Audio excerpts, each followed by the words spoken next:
everybody. What's happening? Go ahead, you go. Welcome to Sound Check with Ridenour and Robinette. Here we are on episode number 4 of season 2. We're rocking. We have a fantastic guest today, Frank. You're up. Frank Vestry. That is an annoying last name, isn't it? It's like you got to really think about it before you say it. It's right on the edge of Ridenour. Vestry. Ridenour. Frank Vestry. All right, let's try it again. Go ahead. 3, 2, 1. Hey, everybody. Welcome to Sound Check with Ridenour and Robinette. What was that? Anyway. Again? Come on, man. Right, you're good at certain things. You're just effing this whole thing up. Like, do it again.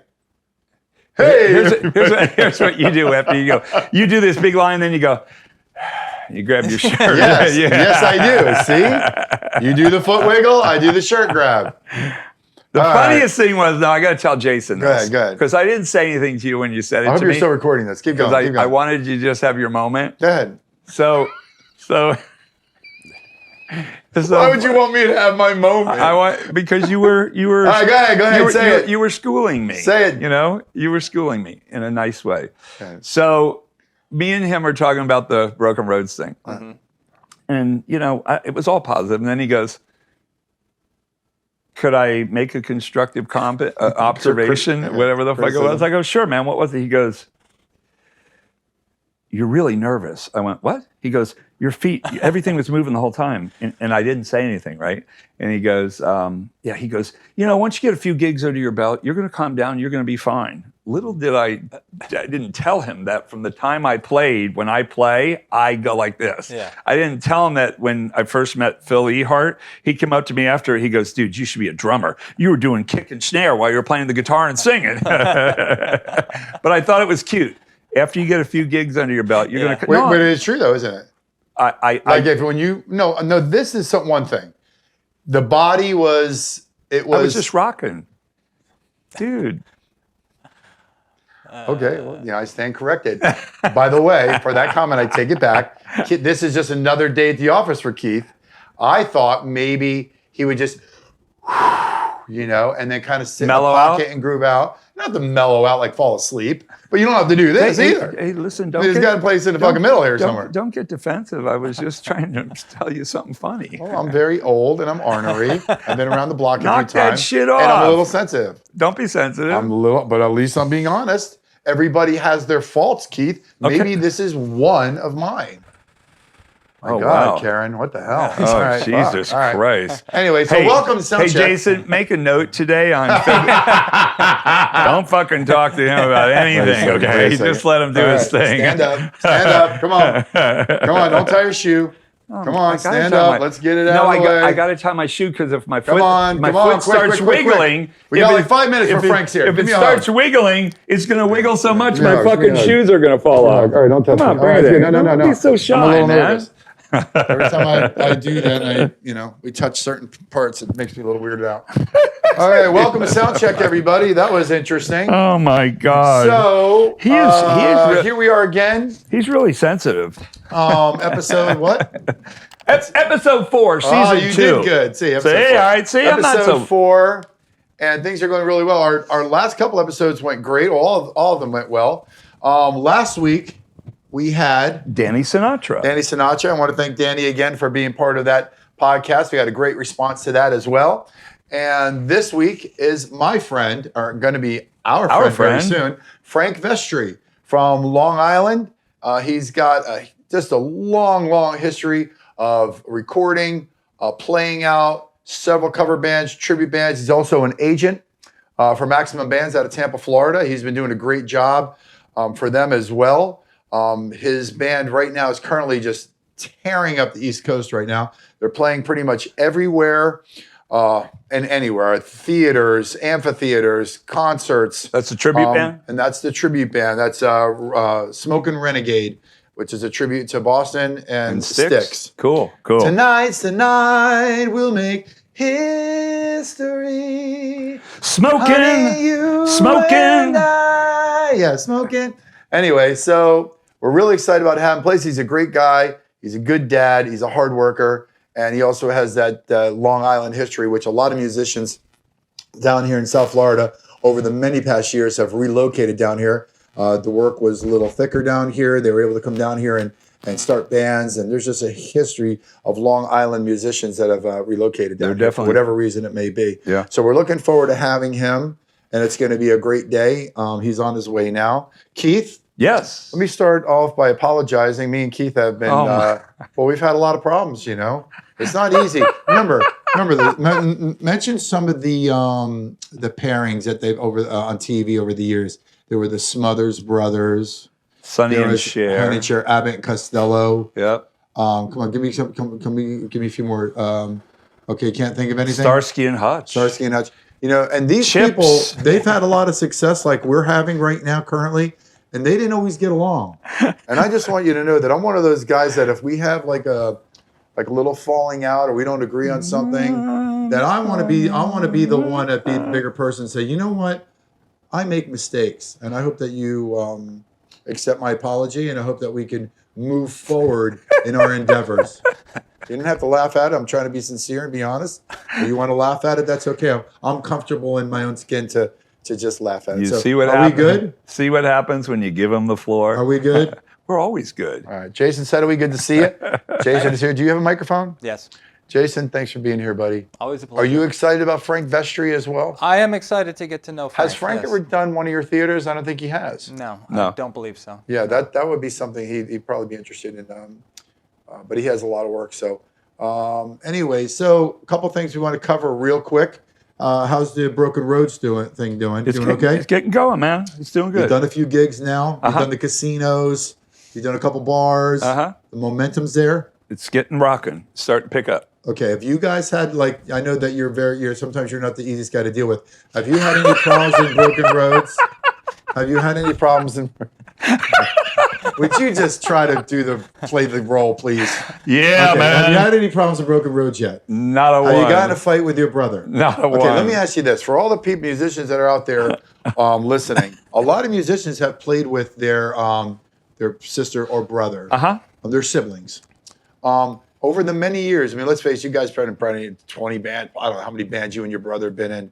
So did you guys ever have like a major falling out, like where it got like ugly? No. That's crazy. So No, you guys have always when we got along? were really young, I can remember playing in the Keys. I think the band was Black Watch, and I mean we were really young, and we had to do like 5 sets back then. And I remember turning around to my brother to tell him, I don't know, I think it was a Bob Seger song. He goes, tempo? No. It was like, let's do this Bob Seger song. He was like, no, I ain't doing that song. Oh. That's the only thing I could ever remember that was really funny. Really? 5 sets in. Out of the how many years you've been alive? I don't and playing with your remember. brother. Yeah. That's the story that you got? Yeah. I don't really remember us ever. Oh my God! But you were going to have some. It was funny. bomb. It was funny as shit though, because we were like on stage, and we used to run all the songs together. And I don't know, we needed somebody was yelling for more Bob Seger, and he had just sung it like a couple sets before. And I go, "How about Bob Seger?" He goes, "I'm fucking doing Bob Seger." I can't believe that you don't have any juice for our viewers. Man, I got so much juice. So there's not one time like. Maybe you were like walking around the club, you couldn't find him. You walked in the bathroom and there he was enjoying some woman's services. Or, you found him out in the car making out with some chick. No.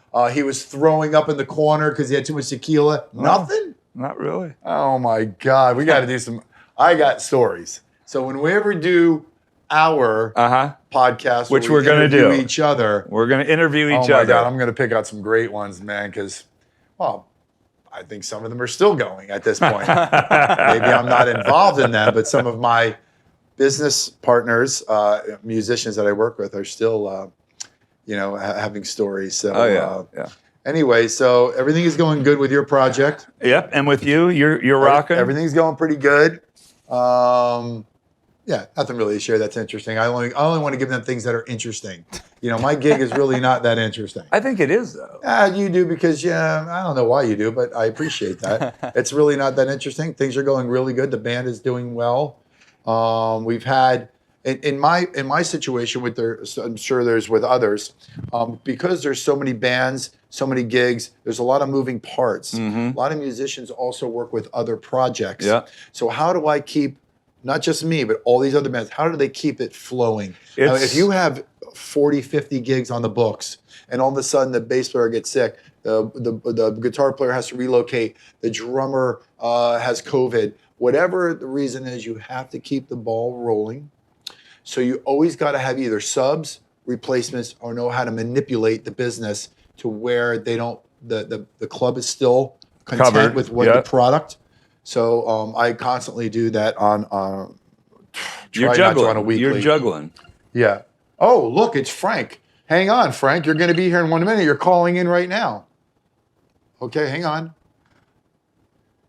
There he is. There he is. So anyway, stick around. So Frank Vestry is going to be with us. This is really huge. I just want to say you look good. You sound good. Oh, I you hope look that better. me and you have mended the broken roads. Oh, Nice one. Nice one. Stick around, everybody. We'll be back in a few. Sound check.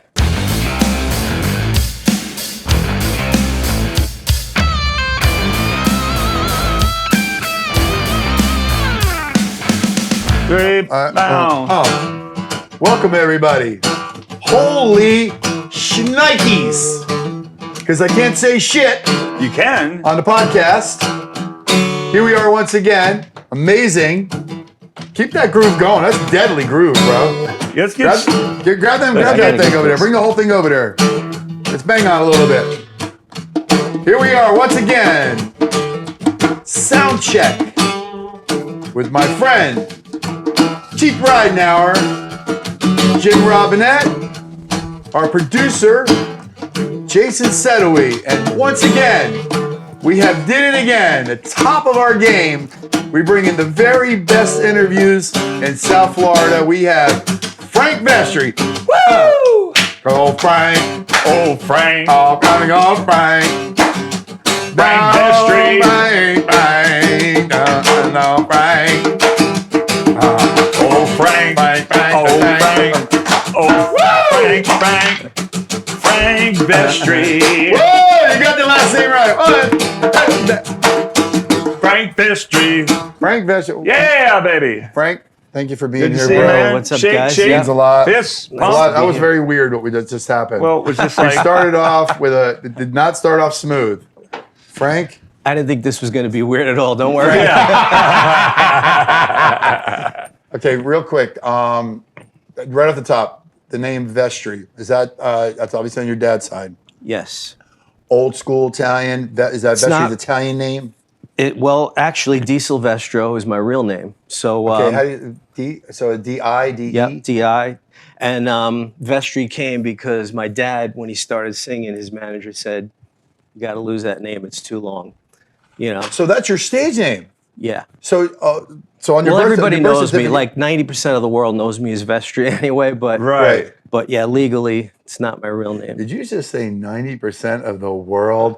Dude, that's bigger than Jimmy Robinette or Keith Ridenour. Well, you know, Okay, my so- little small world. How's that? So all of your legal Yeah. is not Vestry. Right. Right. Oh, okay. Well, Yeah, you because started off my with- dad used that name and he was a singer, so I just used it, you know, as a tribute to him. Okay, so Pretty now much. we know, but Yeah. Di Silvestri, that Yeah, pronounce it again. Di Silvestro. Yeah, Vestro. Vestro. That's Yeah. full on Diesel? Italian. That's it's full Italian. Guinea. That's why I make those meatballs, buddy. That's my next question, by the way. Did you bring any? That's my next I question. almost did, but yeah. Okay, so what part of Italy is it? Like, was he Sicilian? Was he? My dad was Sicilian, and Yeah. my mom was Barese from Bari. So they were both Italian. Yes, yes. So did they met? Is that like your whole family's from Jersey, New York, Actually, Long Island? born in Brooklyn. My family's originally from Brooklyn. Okay, so And then we moved to Long Island when I got a little bit older. So I spent the majority of my life on Long Island, but Right. lived in Brooklyn and Queens, probably 3 out of the boroughs. and the meatballs, real quick for our friends out there. The meatballs is ground beef, Yep. pork.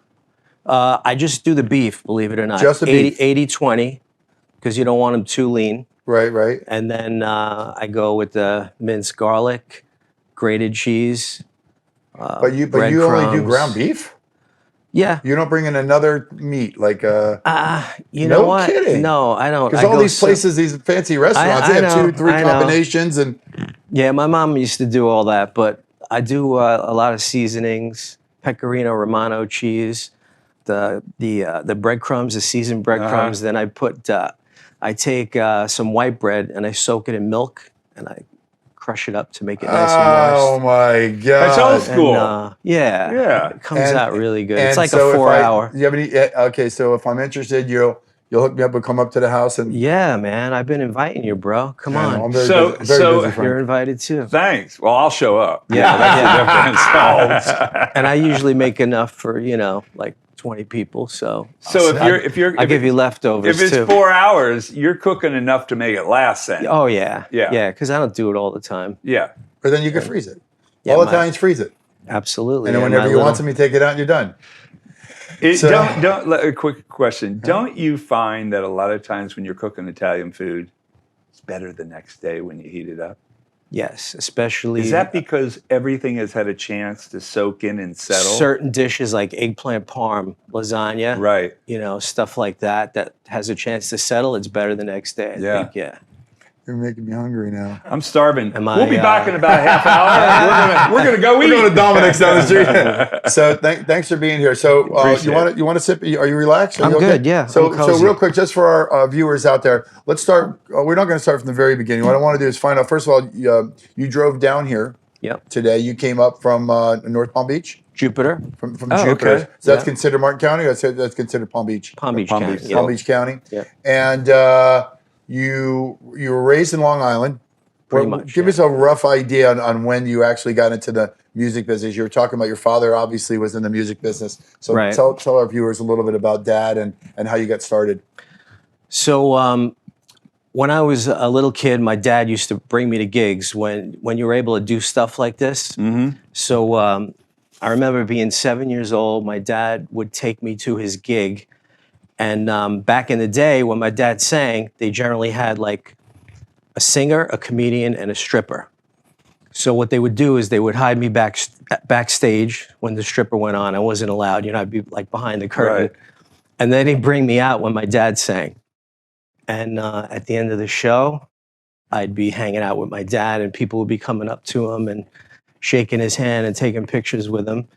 And I'd stay up sometimes till 2, 3 a.m. at 7 years old. So I was always a night. I was always a What night did owl. he sing? Was he an old crooner or what? Yeah, he was like, how do I Frank Sinatra, explain? Bing Crosby. Not so that much kind? like Sinatra. I think he had a higher range. He was a little bit more operatic. Mario Lanza was his idol. Like some of those Italian singers, like Jerry. He sang in Italian? Yeah, both English and Italian. He sang a little bit of Brilliant. Italian. Do Jerry, you speak Italian? very little. Uh-huh. Yeah, I can sing some Italian. I've done a few songs, but not so much on the speaking. Just for shits and giggles, if someone wanted to see Dad sing, is he on YouTube by any chance? I have one video of him on YouTube. Yeah, it's if you look What up. was his stage name? It's Frank Vestry Senior. If you Frank look that Vestry up, there's Senior. one song on Okay. there. No Yeah, kidding. it's really good. Yeah. Cool. One heart is all that I can give. One love, as long as I will live. Gladly, I'd share my only dream, for it's a lonely dream without you. So take my hand and walk beside me in the sun. Please understand, it must be you or there'll be none. My life will be incomplete until our two hearts beat as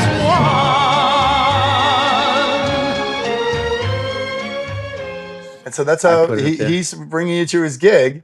Yeah. That is crazy. Yeah, like you could never do that now. You Right, know? right. It's a different world, but back then you could do whatever the hell you wanted, pretty Right, much. You know. right. So I was a night owl as a kid. You know, I'd stay up 2, 3 in the morning. I'd be wide awake, coming home from the gigs with him, and I loved it. You know, so I always wanted to do that. My dad unfortunately passed away when I was very young. I was only 12 when he died, but I do have a lot of good memories with him. And he did some really cool stuff. He knew a lot of people. He had a lot of celebrity friends because he played with all the big comedians. You know, he was friends with Jackie Cooper and Pat Cooper, Jackie yeah. Mason. Old school. All those guys, Red Buttons, you know. And also, my dad took Tony Bennett's place. I actually posted the original promo from that when Tony Bennett got sick, and my dad filled in for him and played with Tony Bennett's orchestra. Oh, wow. That's a big deal. That was pretty cool. So there you are, getting a grasp of all this, seeing what it's all about. And then one day you decide that you want to sing. How old were you then? Yeah. I'd probably say about 15 when I really wanted to do it. When I knew I wanted to do it, yeah. First time I ever sang, I was 12. This is a pretty hilarious story. My grandmother, who was a real tough Italian lady, signed me up to sing at 12 years old at the Sons of Italy luncheon for a bunch of Italian ladies. And wait, you're not, my God. This is even better. I picked You're Having My Baby by Oh yeah, Paul Anka. Having my baby. So imagine a That one? 12-year-old kid with his shirt buttoned down singing to a bunch of old Italian ladies. That was my God. first performance in front of people. Yeah. That's good. That's good. How did it go? It went good, you know, but Is there a recording of that anywhere? I Oh my wish God! I wish there was. And that was your. And some of the ladies were giving my grandmother shit, you know, and she was like, "Don't say a thing about my grandson," you know. And that's how you started singing. That was my first. That was my first performance in front of people. And where did it go? Where did it go from there? Did you it went decide? nowhere after that. And then when I was 15, I got my first garage band on Long Island, and then Doing rock stuff, pop stuff? yeah, rock stuff. You know. So when are we talking? I don't want to throw your age out there. We're talking about the late 70s, maybe. yeah, like mid to late 70s. Yeah. And you were a cover band. yeah. Just got kids from the Kiss, neighborhood. Beatles, Paul McCartney, and Wings. Yeah, my Right. friends Any from the chance that neighborhood. you're ever in touch with any of those kids from that long ago, or Oh they're yeah, still going? yeah, I know them all still. Yeah. So isn't that crazy? That That's we had some crazy. other guests on here. Yeah, same thing. Same thing. Like they Yeah. kept. Oh God, remember? There was a few of them. Well, You know, Spitz was one of them. yeah. He knew all the names. Yeah. Oh, Joey, 2 times from Yeah. 1974. I started a band, and he remembers all the names and the whole process. All their nicknames. It was you kept in touch.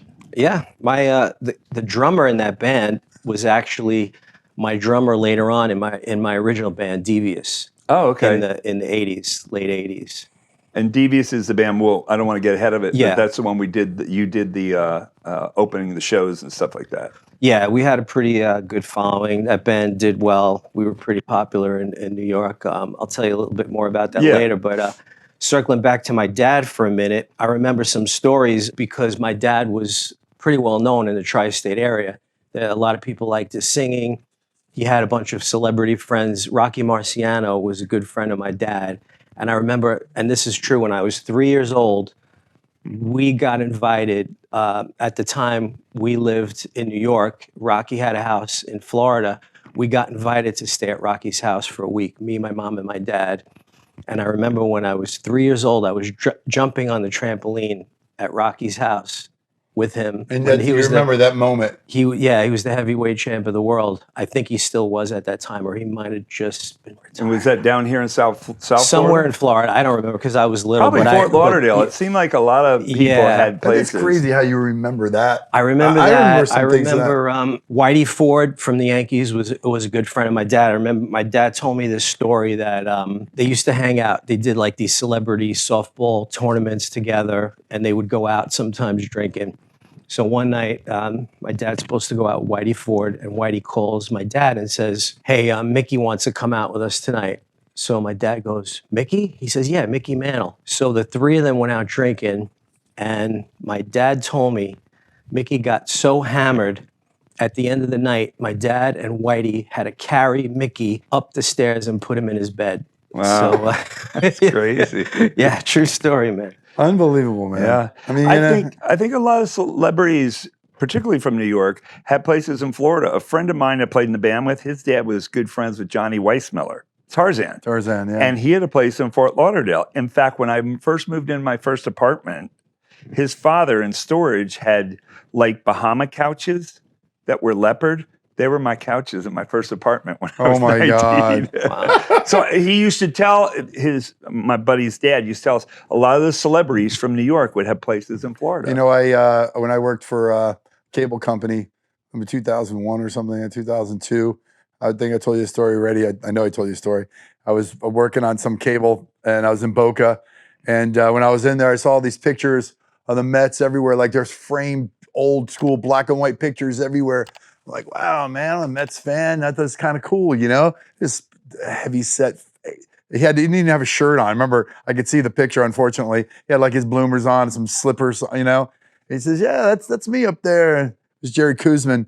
Wow. Jerry Kuzman was visiting his daughter.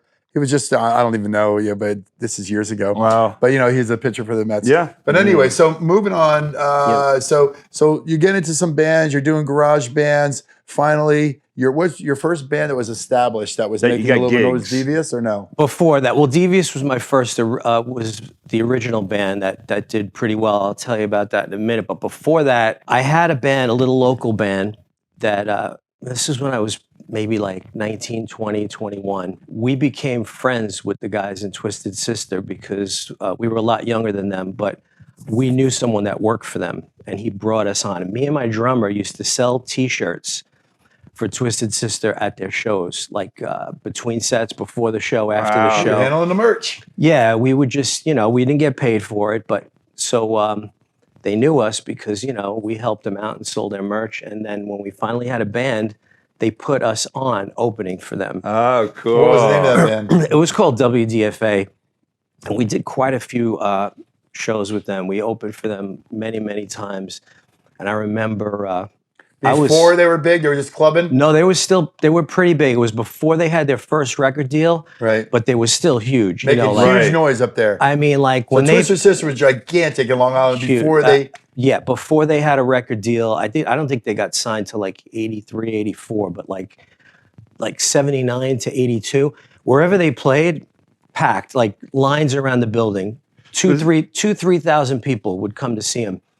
And I was a pup at the time, you know, so I was basically thrown to the wolves, and their crowd was brutal. They wanted Right. to hear Twisted Sister, you know, and if you sucked, they'd be in the front, Yeah. like double fingering you, you know? Don't they still do that, by the way? Yeah, it was rough. So I just got that last weekend, by the way. Did Oh my you God. really? No, I'm okay. but That's funny. yeah.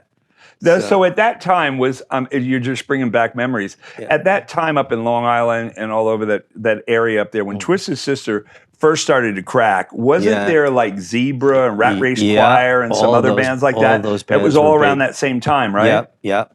They all played consecutively at a place called Speaks, which was where I grew up in Island Park. It was my hometown. And Speaks was like the biggest club on Long Island. And it was like half a mile from my house.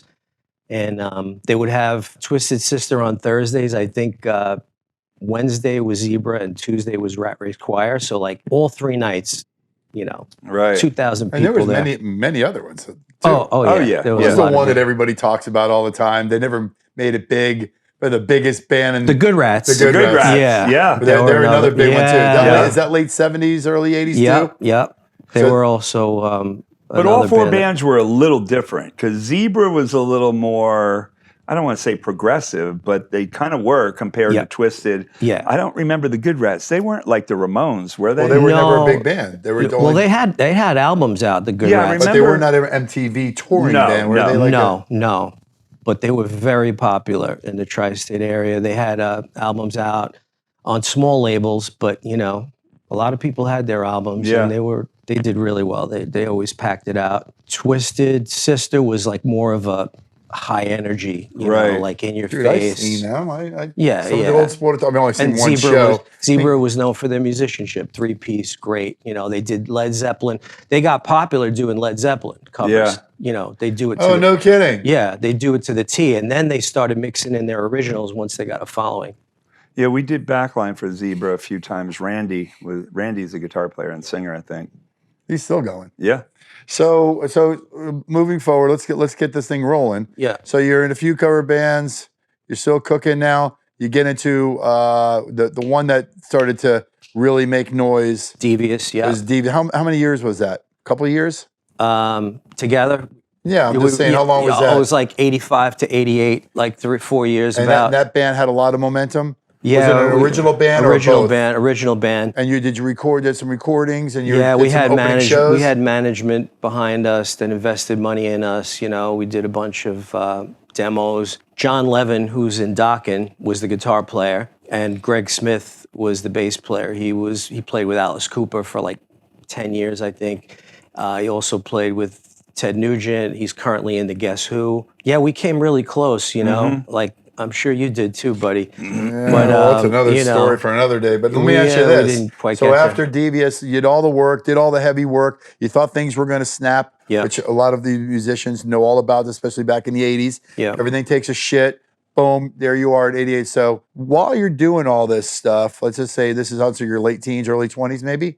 Well, by then I was already, mid to late 20s, yeah. Mid to late 20s. Yeah. And you're also working during the day. You have a gig, you have a job. Yeah. Did your parents try to keep you educated? They wanted you to stay? No, my parents were extremely supportive. My mom, my dad passed when I was young, but my mom was always very supportive and, let me do whatever I wanted to do. And you never got caught up in the drug rat race, I have a funny feeling, right? You never got caught in the alcohol? No, I mean, I dabbled a little when I was young, but then by the time I was like 21, I got pretty serious about music and I stopped doing it. Right. So drinking the whole thing back then, because back then that was huge. Yeah. It was part of the lifestyle. Yeah. And you were fortunate enough, even as I know you today, you're fortunate enough not to get locked into that. Right. And you just pushed hard. So once that band falls apart, you're still in Long Island, you're still cranking. You continue, obviously you did continue. I did. I played after Devious broke up. Well, Devious broke up because our guitar player got snatched up by Doro, which was Warlock at the time. Oh, okay. So he went on tour with her. And I tried to keep it together, but it was just too difficult because he and I wrote the songs together. And Right. Then my bass player got another gig. He ended up with Alice Cooper eventually, and so I got into a band right after that in 1989 with Ross the Boss from Manowar. I was just thinking about that band because Donnie was a friend of ours from here, wound up being the drummer. Donnie, okay. Yeah, he's local down here. Yeah. Okay. He must have been, I don't know if he was before or No, after. I'm sure. Yeah, so Ross the Boss was, so he was. What is he? He drummer? guitar. No, he was a guitar player. For he Manowar. played my He's actually- Explorer at the Treehouse No once. shit. Yeah. Yeah. No, they were in the Heavy Metal Hall of Fame. They're pretty big. Yeah. But he wanted to do something a little bit more commercial, so he had like a big ad out in the paper, and he had auditions, and I got the gig. We wrote a bunch of songs together. We got signed by John Kalodner from Geffen Records, and then at that time they were signing a lot of bands to what was called a developmental deal. So they would give you money, you'd record.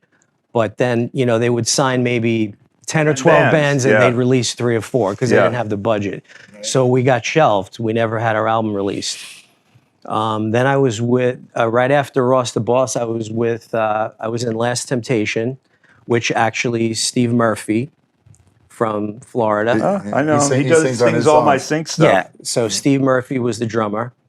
And, he Temptation? He shared some vocals with me, yeah.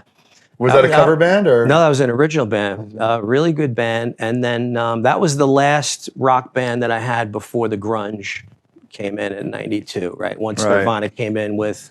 If you don't mind me asking, where did the Foreigner thing? Where did that? Much later. Much later. So okay, well, we're going to get to that. So okay, so you're in this band, the Manowar guy, the boss, Ross the Boss. And then after that fell apart, now we're talking about you're in your late 20s possibly now? Yeah. Early 30s, somewhere up there? Exactly. And obviously you jump into another project. Yeah, Last Temptation was me and Arnie Myatt, great guitar player from Long Island. Steve Murphy was the drummer. Steve Hrvatic on bass. This guy Alan Gabe on keyboards.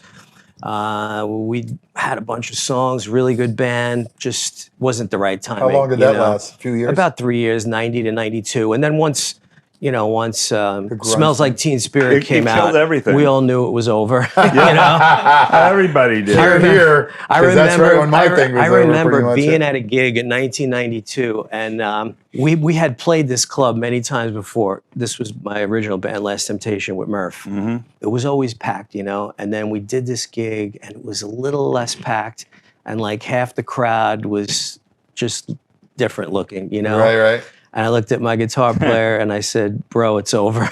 The hair days are over. It's over, man. And shortly after that, I cut my hair. I had a 1-year-old daughter at the time, you know, and I needed to get serious, so I cut my hair. I was a programmer too during the day, so I was making money doing that, and I also started singing at weddings because there was a big That's wedding where the money was. big wedding scene. Well, in you New know, York. let me remind Jason Sedowy, who is our producer. He's also our editor. That he definitely needs to get these pictures because these pictures are classic. Of course, I've seen them, several of them, and we have to we talk about this usually, post show, but we get if you have any of those pictures. We want to send it to them. We want our can viewers put 'em to up. see this. Yep. Because these are great pictures. When I tell you the Joey Brew full on mullet, I mean, you had like hair down to here, full on. Matter of fact, there's one promo look just like Razor Red from your old band. That's, I mean, same shit, you know, perfectly manicured hair, you know, the whole, but anyway, so. The grunge thing killed it though, because I do remember killed them all. The same thing you're talking about. We went through in Razor Red, and our bass player Joey Ojeda was hanging out with Kip Winger at the time, and they were on Atlantic. And right after it happened, Kip told Joey, "Look, our best record's in the can, and I don't think it'll ever get released." And when he said that, about a week later, our manager, who was like the bureau chief of Performance Magazine up in New York, he was in Seattle. His name was Bob Grosswiener. And he called us on the phone. He spoke real quiet like this. He said, "Keith, they just signed 26 bands and they only actually heard 3. I go, "What?" He goes, "They're signing every grunge band in sight, and they're just going to throw it against the wall. See which one gets the hits." It was like the grilled cheese theory, they used to call it, especially Atlantic. They would sign all these fucking bands, development deal, throw 10 grand in the bucket. They'd record a few songs. They'd throw it up against the wall, see which one stuck, and the rest of them. So that's when it was over for us, the same time it was over for you. I swear to God. Yeah. We just went, I ain't wearing plaid. I ain't going to go and start wearing plaid after we just came out of, everything we were wearing. Plus, we were used to writing a certain style, and it wasn't that. You know? Listen, Like, all you these don't wanna musicians, change sure, what- there was tons of musicians that had to adjust. Oh, yeah. And they did. I would have went out and got a flannel in a second if it kept me working. But here's something man. funny. Well, what kept me working was fly me to the moon, you know? No, but on the star. Yeah. Little.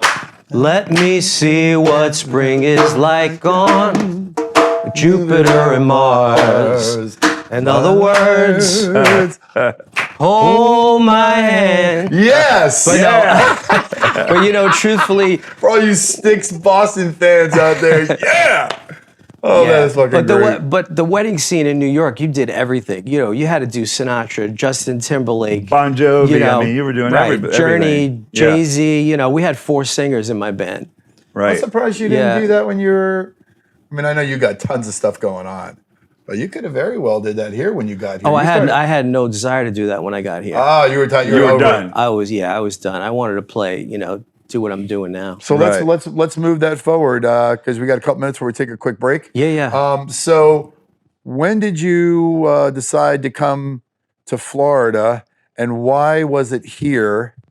And was it work related? Did you just No. got to get out of Long Island? Did you get an opportunity here that you could pass? Because I remember when I met you years ago. Let's see. Oh shit, over 10, 12 years It ago. was 2016, yeah. Okay, so then you had your 8 little years, baby because the 8 first time I years. met you, you were pulling up and she was like this big. Yeah. And that's the She first was time I met She you. was 3 when we moved here. Matter of fact, right? Eugene introduced me to you more or less through the Yes. great Eugene from the Van Halen. But tell us how you got here and why and what brought you here to South Florida. So my mom passed away in 2015. My mom was like, she was, amazing. She was like, because my dad died young. So like my mom was my mother, my father, and my best friend all in one. So when my mom passed away in 2015, it kind of, changed me a little bit. Right. I was sick of just the rat race, the traffic, shoveling snow, the taxes. Lived on Long Island. Taxes are insane, The snow, clearing snow out you'd clear snow out 2 days later, another foot would drop. I just, I said, we got to get out of here. So, and we had visited friends in Florida a number of times. And one time we said, let's just look at some properties as a joke. What were you doing up there? Were you renting at the time? No, I owned a house. You owned a house? In Massapequa. So you and your wife and your baby. Yep. How old is she? A couple of years old now? Yep. And then you came down here for a vacay? Yep. And where did you come down to? Palm Beach? Palm Beach Broward? Gardens. We looked in Boynton. We looked in Jupiter and Palm Beach Gardens. We looked in Lake Worth. We looked at a bunch of different areas. But when we first did it, we just did it kind of like as a goof. We didn't really think we were going to move. Then next year when we came, we got a little bit more serious. And we landed on Jupiter just because we loved it, the looks of it. Jupiter Farms, East Jupiter? No, Jupiter right off Military Trail. It's beautiful there. And it's just, the really good schools, really nice neighborhood. We loved our community that when we pulled in, it just felt right, Right. So it's a great area up there. My daughter lives it in was Palm a Beach good Gardens. Yeah, Palm Beach Gardens. Yeah, right next to us. Great. And we love it here. But first year here was a big challenge. I was doing like crappy gigs for $125, playing maybe once or twice a month.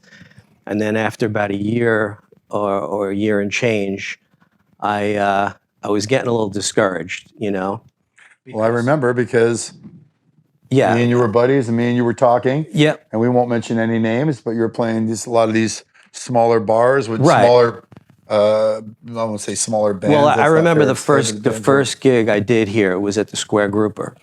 Yeah. And at the end of the night, we got $700, and I said, I used to get that just. How many people are in the I used to band? get that just for me. What the hell, How many people are in the band? Let me see. Yeah, right. Oh, and we're going home with $120. And then we had to give our sound man some money, So it was like, it was hard to get something going. And also, another thing I learned very quickly is when I moved down here, everybody's in multiple bands. Yeah, that's so the tough thing. Trying to get gigs was really difficult. I was only playing maybe once or twice a month, and I said. So one night I got a little desperate. I was having a little Jack and Coke, sitting on my couch. I went through the ads on Craigslist, and there were probably 200, and they all sucked. They all looked like shit, And I said, you could just tell, this was not good. This was. There was one ad that I thought looked good, and I called it. It happened to be Eddie Jelly, and I went down and auditioned. He was in a cover band, and I said, you're a great guitar player, but this band isn't really for me. So he said, well, why don't you and I do something together? And I said, I wanted to start a Boston tribute band because nobody's doing it. I love, Boston, and Brad Delp was one of my favorites growing up. And he said, let's do it. And tell everybody, well, not it matters, but Eddie's also an old Long Island guy. Long Island guy. And so you must have had some synergy because I never met him, ironically. But you heard of him. I heard of him. So here you are, you come down here just out of the blue. Yep. In other words, you guys didn't even know each other. No. I just want to share it with everybody the way this friggin' Long Island thing is. It's Yeah. crazy because all you guys kind of know each other. I know. It's strange that I'd never met him. I knew his name and I knew about him, but So you started the smoking thing with him. yeah, and then That's when you then stole my bass player? Or my- when my- did let's get it right out there because several people have stolen my bass player. and That's you're everybody's one of bass them, yeah. player, buddy. Yeah, I know. I'll never forget when Eddie Jelly came into Johnny Brown's. I don't give a shit. I'll tell anybody. Not that anybody cares. I knew when he came in with his girlfriend or his ex-wife or something, they were sitting in the corner over there. I knew that shithead was in there to fucking steal my bass player. I said, don't you steal my bass player.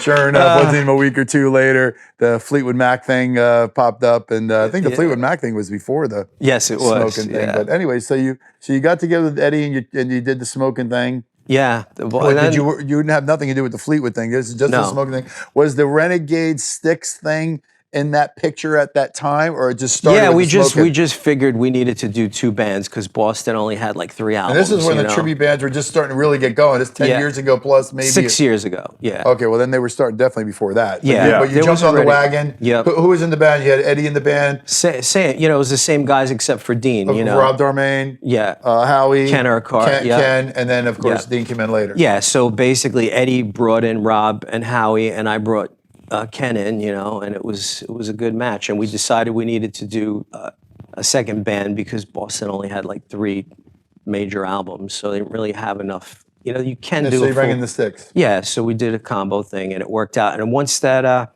happened, the first show we did was at Cheers.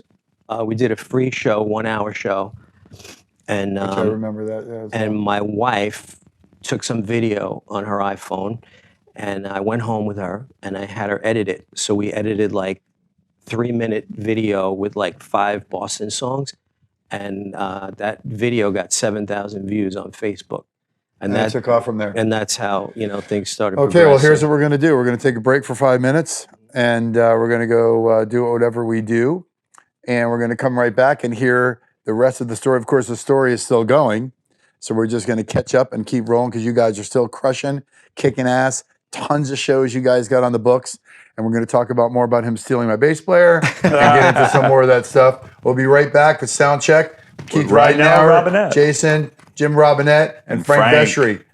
We'll be right Right back. back.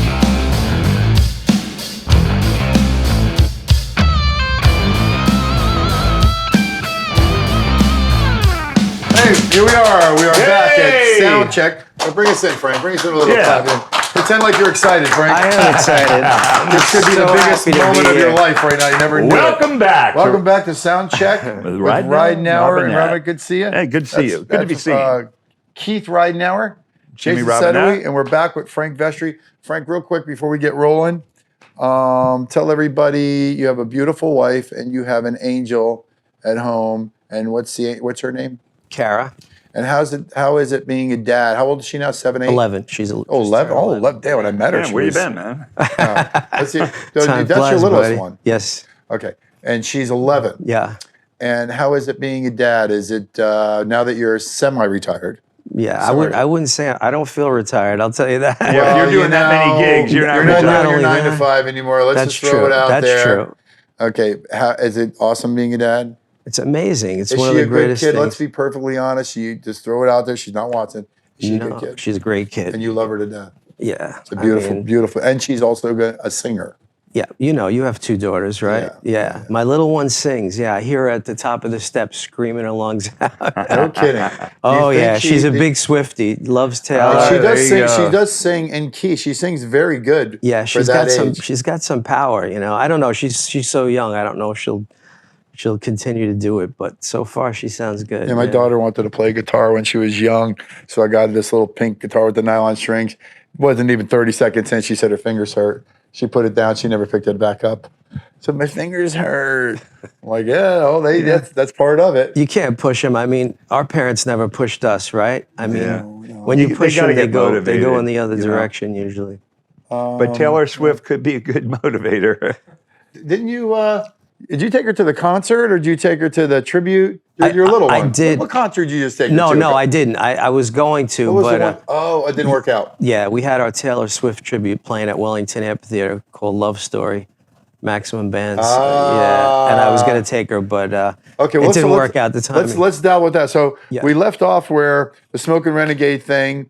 You put that together, and lucky for you, it just the momentum just kept rolling and rolling and rolling. Now you guys are slamming because it could have very well taken a shit, but you don't know until you get it going. Look, all these tribute bands, there were so many of them, Yep. and a lot of these bands, I won't mention any names, but some of the different ones, or grunge ones, or pop ones, whatever, they give it a shot. They think it's going to work, and then when they get it rolling, they find, okay, the phone's not ringing. It's not as in demand as we thought it was. The ones that have prospered, ABBA, Journey, Fleetwood Mac, Eagles, possibly Foreigner, Bad Company. There's a few of them. Sure. Smokin, if I would have thought I'm putting together a Boston tribute band, I would have been very excited. But then again, I would have thought, well, you know what? How many times can you see the Boston band? And then you added on the Styx. And the good thing that you guys do, because this is my business as well, is you don't saturate. Saturation can crush a band, especially a tribute band. Yeah. Now, there's some that saturate and it doesn't matter because they keep packing them. The Eagles, doesn't matter. They can play Southern fucking Blood. 7-Eleven down the street. The people are coming, They You can just give come. yourself a pat, The buddy. journey. Come on. No. You guys do well. There's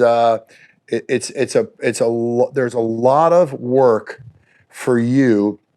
Some of these tribute bands, I won't mention any, like Majesty Rock, they have, let's say a manager handles their business. There's not that one guy in the band that's like, I've had it, man. This is all I do, trying to build this tribute band to what it is today.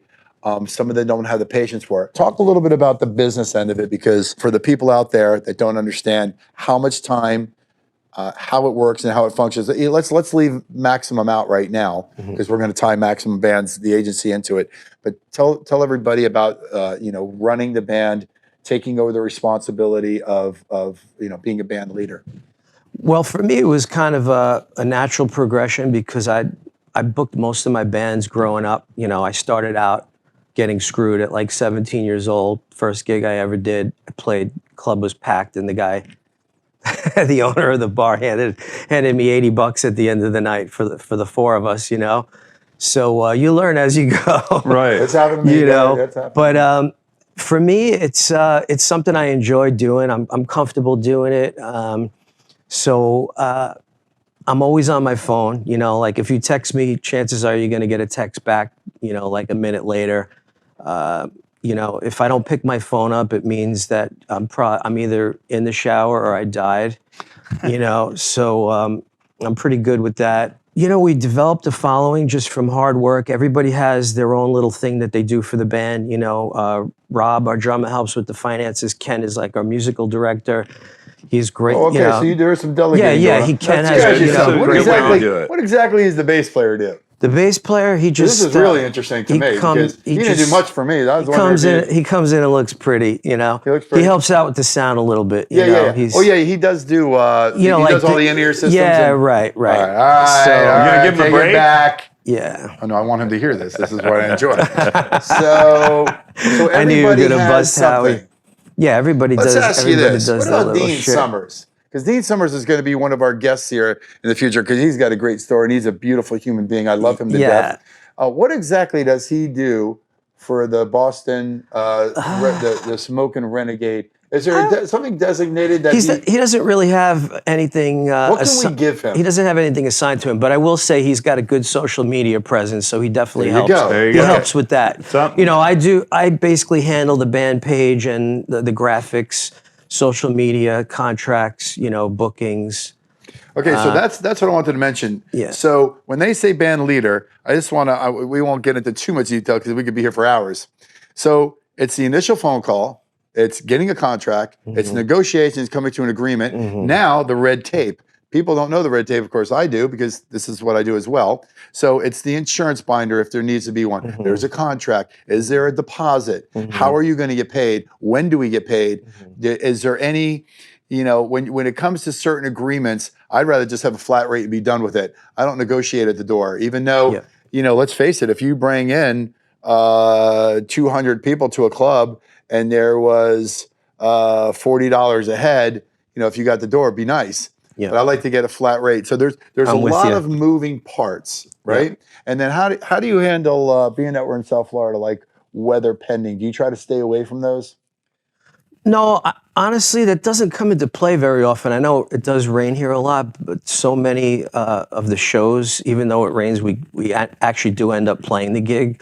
So what do we end up getting canceled maybe 1 or 2 times a year, depending on where we are. Like if they know a couple of days before the show's going to be canceled, we can try to reschedule. We try to accommodate. Well, if we're on show day and we're already in transit, we're getting paid. See, this says a lot about your band already, because there's some people, band leaders or management, that will not be flexible.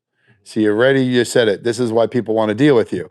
Because if you were the asshole that said, listen, this is what our contract said. There's nothing in here about rain or shine. And yes, we're going to get, no, you don't do that. You don't put the hammer down because most of the time it just doesn't happen. It doesn't happen very often. And honestly, like for me, I want everybody to win, not just me, not just the band. It's not just about us making money. If the venue doesn't make money or do well, you know, it's not good for them or us. You're just kissing everybody's ass. Yeah. For all the owners out there, just heard that. Do you have anything to jump in? Why don't you jump in there? So here's what I'd like to find out. So when you book a show, is it both bands for the show, or you get one or the other? Generally, it's both. Actually, we're adding Foreigner to our mix too, so we're going to have a third. So tribute. 3-hour shows? No, hell no.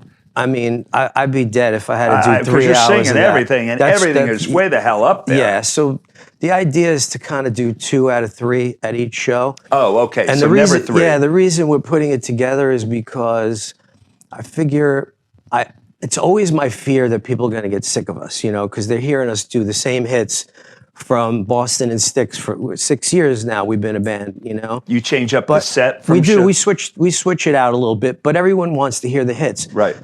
So far that hasn't happened, you know, because we don't, like you said, we don't play Galuppies or Crazy at the Mics every week. We travel a lot, you know. We're all over. We play up north, you know. We just played Daytona. We played Claremont. We played DeLand, you know. We played St. Petersburg on 4th of July. So we try to kind of spread it out so people don't get too sick of us. And then adding the Foreigner tribute, you know, Foreigner had like 14 top 40 hits, I think. So that'll hope spice things up. It's pretty cool. Yeah. And you know, there are not a ton of guys that can sing in that range all night, every night, and really sound great. So the reason I say that is that's great for you because there aren't as many tribute bands trying to do that, at least from what I see. Yeah, so what you're saying there's not tons of competition. Yeah, and you know, yeah. But you know, it is a bitch. So let's talk about the singing part of it, the vocals part of it. Do you? Well, I mean, you talk all the time, so I know some of these answers, but to share with our viewers, do you have a routine for your gigs? Do you tell some of the singers out there kind of like what do you eat before? Do you eat early? Do you get in the car and do you sing along certain songs? Do you do warm-up scales? What's your process, your routine? Yeah, I definitely have a routine. I always do a full warm-up. I try to do like 15 to 20 minutes in the car of just warm-ups. And what would be considered a warm-up? Is it on like your scales. phone? No, is it on your phone? No, not you at all. You just do it off the top? Yeah, I know. I took voice training probably for about 4 years when I was younger. So I have everything memorized as far as what I learned, you know, breathing and diaphragm use and, you know, just warm-ups, different warm-ups. As far as eating, I generally will eat like a big lunch and not eat before the show. Right. And then after the show, have something to eat. I don't like to eat on a full stomach, or if I have right to, before I'll you go do on, though, something like a little let's light. say right before you go on, you got to make sure you got it. Like me in my head, I'm always doing, you know, trying to hit some notes. Sure. I'll sing along some stuff, you know, with the radio going on in the house. Just make sure I got my top end, you know, right before I go on. Yep. Is that also part of it too? You hum a few notes before you get going? Yep. I'll do like a light warm up in the car of scales, and then do like some bussing sirens at the end. You know, just like you're talking about. Did you? So have you had you're. Got to talk about it. We talk about the good and the bad here. Oh, have you had any shitty shows? Yeah, recently I was sick. I got this cough from hell in the middle of May, and I had to struggle through about 5 or 6 shows over the last couple of months. So did you for the singers out there, like if I'm having bad, my mic control goes to another level. Like, you know, I pull back. You know, if I know I'm going to squeak a little bit, you know, I try to pull. You know, not that anybody's actually listening. You know, usually the bars are packed up and a lot of noise going on, and everybody's, you know, drinking. But is mic control a big thing with you? Well, I don't really pull off the mic. I always feel like I want to be on that. You know, I want to be really close to it because that's where you get the warmth from your voice if you're really close to it. I noticed that about you because I've been doing it for a long time. Yeah. You sing everything full voice. See, I don't do that. I do very little full voice. I do some of the growl stuff, some of the lower end stuff, but I'm fortunate enough to have some of that falsetto, not a lot of control, but you sing all that shit full voice. That's bitch. Yeah, I do. I'll flip to falsetto once in a while on a few notes that, like are just impossible to hit, like Boston. When I got sick, Boston was really difficult, because there's no layups on that. It's just everything is like. There's no layups. I've heard video of you singing Boston. I mean, you sound great at it. Thank you. There's no doubt about it. I mean, that's what I was saying before. That's some high shit up there, and you're living up there. Yeah. Luckily, the other 4 guys in the band all sing really well too, so that helps. The harmonies are. Wait, all of them? They all sing, yeah. And they all sing good? Yeah. Oh, he's well. You know who he's harping on. I don't know.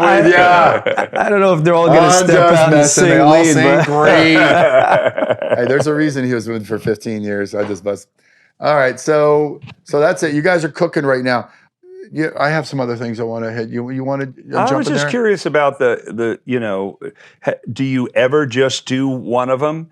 Yes. Or is it just more money and a better gig if you're doing 2 at the gig? I feel like our best foot forward as a band is when we do both, because then we're doing all the hits, So if we do 2 one-hour shows, just about all of those songs, right? Like, let's say we're doing 12 songs from each band, they're going to be pretty much all the hits. I would think, too, that what you get with that is a lot of people coming who, okay, I like Boston, but I love Styx.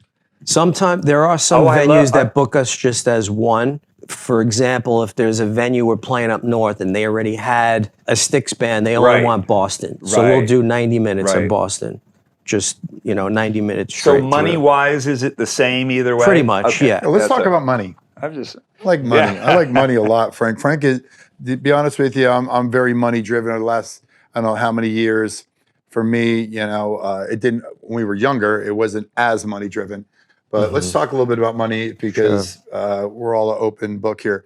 So just a for instance, that now the tribute industry right now is a multi-billion-dollar business. Not only in America, they do it all over the world. Yep. They're doing it in China, they're doing it in Canada, they're doing it everywhere. Every single town you go to in Florida, or county, most of them have tribute bands of whatever shape and size. Right. I know just from my little bit of knowledge, and let's talk a little bit about your agency. So you are an agent at Maximum Bands. Maximum Bands. And where could they find Maximum Bands if they were looking for a tribute band? MaximumBands.com. MaximumBands.com and Tribute and you Tribute hooked up Planet. with Rich, the owner. Yep. Yeah. You worked for him for many years, and he was my agent. he was your agent, not only agent. No, for our Smokin Renegade band, he was our agent. Okay, he was your agent. Yeah. But I did book some shows on my own, but he booked us a lot of the bigger shows. Did Rich get mad at you? Does he? Yeah. Does he ever get mad at you, like when you book your own shows? Oh no, we're good. I just want to dig, see if I can get some dirt. Just wants to stir some shit. Yeah. Because I know you know the answer. It's all good. I'm just busting his balls. Rich, I'm busting balls. Yeah. Okay, so when you started working for Rich, you got a relationship with him now. You've done business with him several times.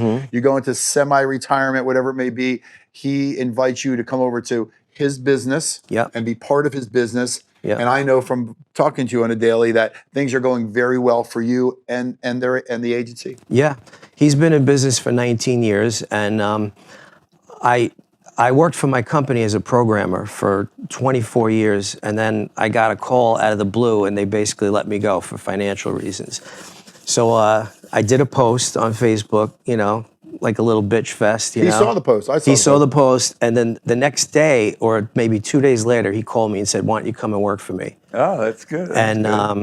We talked, and it came together pretty quickly, and it's been great. It's been going well, hasn't it? Yeah, it's been going really well. Okay, so let's talk about money. Well, let's talk more about money specifics. So I know from doing this, like I said earlier, that some of these tribute bands, when they come from a distance, and some of the really big, huge, big, giant production bands get tens of thousands of dollars. Yes. I mean, I know some that are getting 50,000 plus per night, You know, when you bring in the big Australian Pink Floyd, big production. Yeah. I know you know some of these because you're in business with some of them. The big Zeppelin ones, the big Journey ones. What's the Journey one from New York up there? Voyage, yeah. Voyage. Yeah, they get money. These guys are getting top dollar. How does that work? And like, how do you find out what your worth may be? In other words, obviously you're building. Originally, you might have been working for a couple $1,000s a night, and then you kick it up to X amount and X amount. Can you make more money out of town? Is it talk a little about the money and where you find it to be lucrative and how it all works? Well, I'd say as far as, it doesn't really matter as far as like New York versus Florida, or, you know, we book shows all over. We book shows in Tennessee, North Carolina, New York, New Jersey, Connecticut, you know, Florida. Obviously our base is in Florida. I feel like the band that you're paying tribute to is probably the biggest factor on how well you're gonna do. You know, like for example, our Queen band, you know, they do really well. Tell everybody what very well is.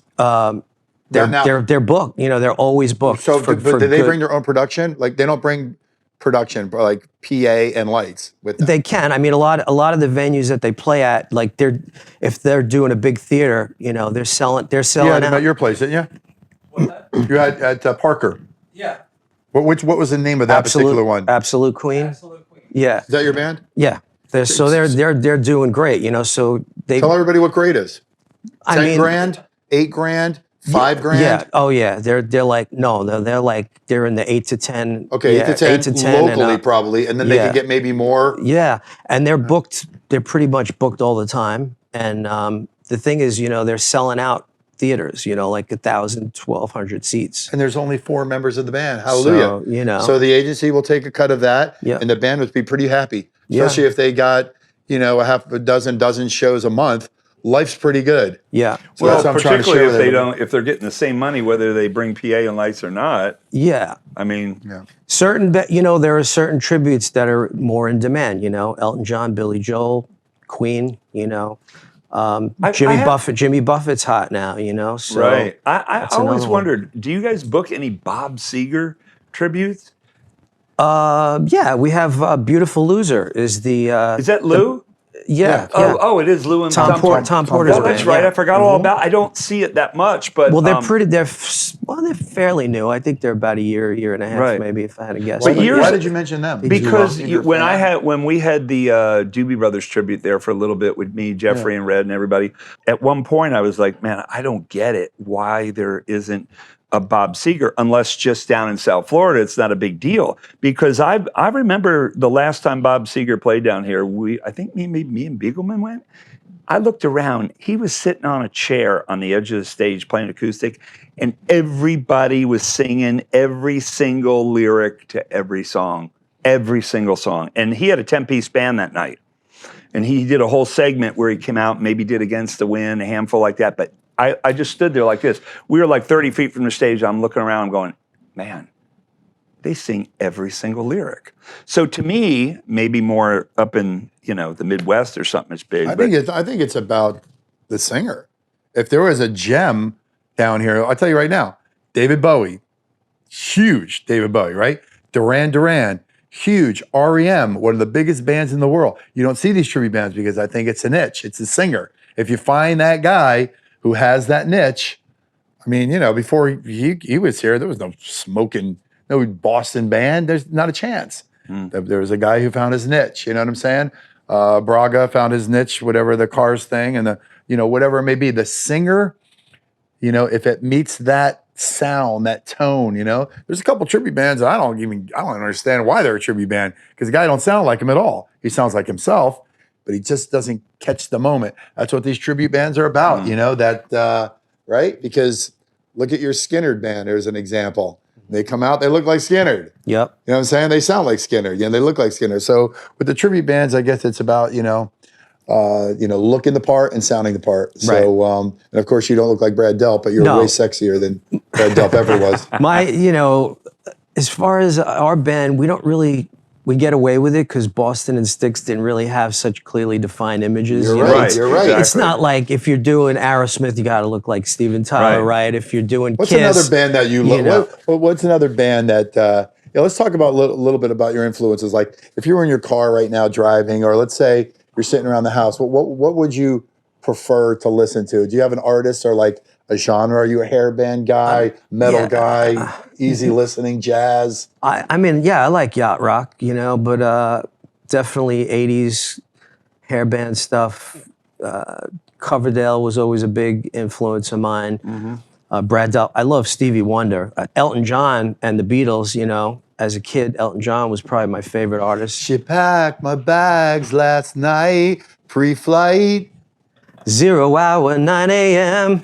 And it's gonna be high, high as a kite by then. I miss the earth so much. I miss my wife. I gotta find what I don't know key if you're we're in the right key. It's are we? lonely out in space. Probably Why don't higher. you play guitar? I want you to sing with us. On such a timeless flight. That's it. And I think it's gonna be a long, long time. The touchdown brings me round again to find I'm not the man I think I am at all. Oh no, no, no. I'm a rocket man. Anyway, Rocket man. we are going to rehearse this and come back on our third segment. Real quick before we wrap it up, I also want you to go ahead. I got to give you some props too, because Oh, when I hate when that happens. All right, go when I ahead. first moved down here, Eugene Henriksen, who's my friend from Completely sat Unchained, in that seat. Long Island guy, says to me, "Guy, listen to me. This is what you got to do. When you go down to Florida, you got to look up Jimi Robinette. He's the mayor. He's the mayor down there. He's the mayor. Just go look him up. I'm telling you, he'll take care of you. Tell him I sent you." And then he sat right there. There you go. And we talked about And, you there. So I called up Jimi Robinette. I went to see him at Johnny Brown's playing with Riverdown, and Howie was on bass, you know, and he was like, too cool for school. I was like, hey man, great bass player. He's like, Yeah. I'm gonna now, steal thank him. you. now he's my And he's boy, still you know? and he's still the same way. Did you get up and jam with us? You might have sang a couple songs. I don't remember. It was a while ago. And then you did the Evil Monkeys thing. Evil Monkeys, yeah. So My buddy Rob Barone, he just came out to Crazy Uncle Mike's the other night and saw us. Haven't seen him in a while. He was one of my first. He was one of the first guys that ever called me when I moved down here. Rob Barone. hey, I got a phone call. Hang on a second. Hey, you're on speakerphone. Oh, so I can't say anything good? No, say hi to Frank Vestry. He's right here next to me. Frank, how you doing? Who we got? He's on our podcast. I'll call you back. Okay.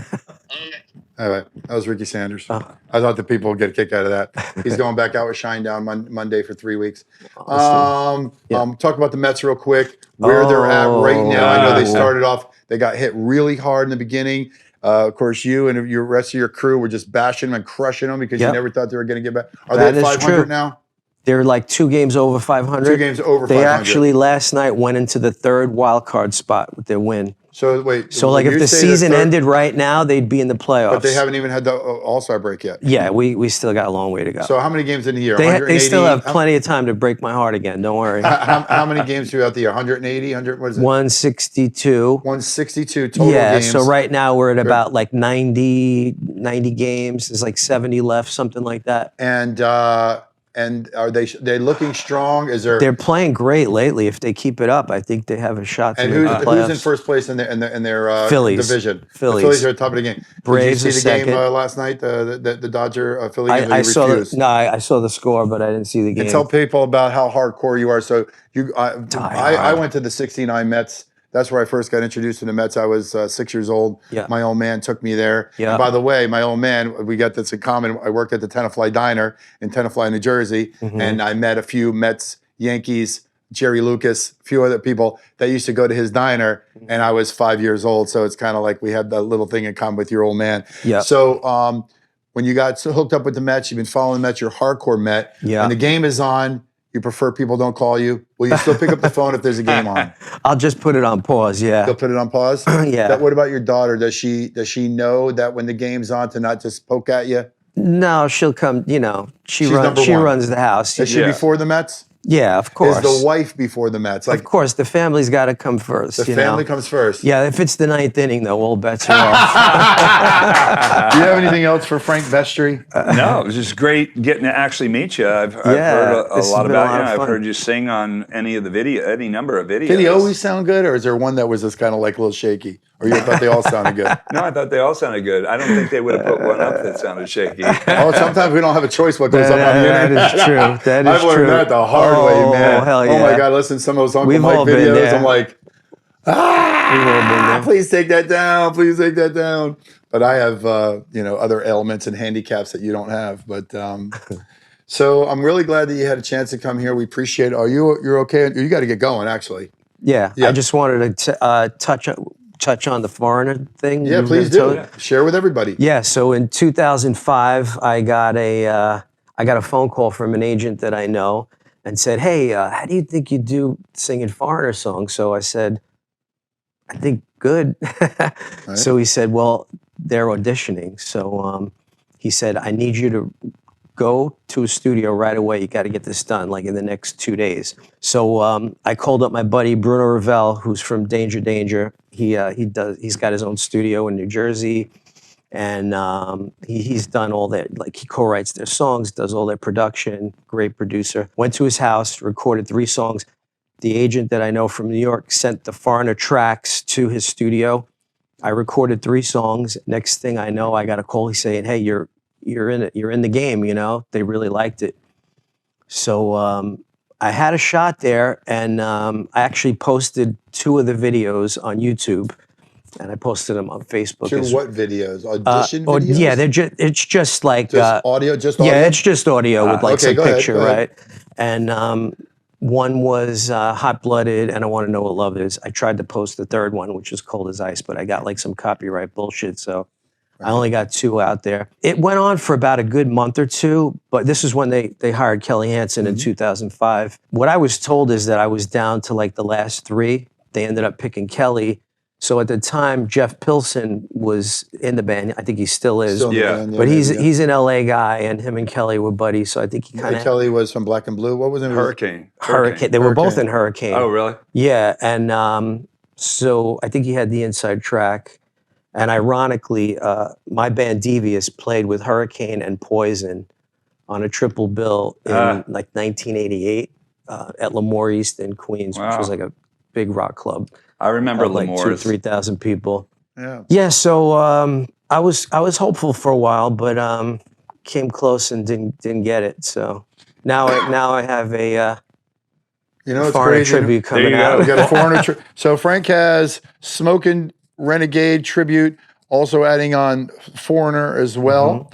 Frank, if any of our viewers out there want to see where you're going to be playing next, where could they go? Just your Facebook page? SmokinRenegade.com. Oh, okay. Or I didn't know our you had our Facebook is Smokin Renegade, a tribute to Boston and Styx. We have a new Facebook page called Forever Foreigner FL. And SmokinRenegade.com is Now, is there pretty a much. slash in between there? Or is it just What's- all one word? Smokin Renegade all in a row? Or is there a. Yeah, SmokinRenegade.com without the G. You Gotcha. know. And you know, it's funny. Before we leave, I got to tell you, when we were just saying that the Foreigner thing didn't happen.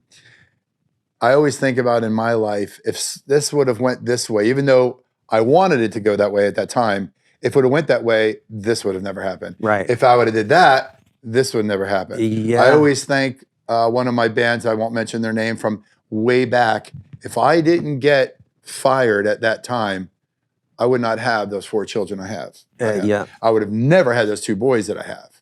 Yeah. You know, I get choked up thinking about it. And if I would have stayed with them, I might have not met the woman that I met to have those kids. So that's, you know what I'm saying? It's weird. I know it's kind of like a little deep. No, but if you would have went to that it's Foreigner thing, 100% dude, true. you I would have would- never met your wife. Right. I wouldn't have my one daughter door right now, closes, yeah. Another one opens. Well, that's It's what I'm saying. just Same thing with constant. you. Look Yeah. at the road he's taken too. He was with a bunch of bands. You got there. We could go on forever because he Yeah, had a man. history of that. I'd much rather have my family in a tribute band, you know?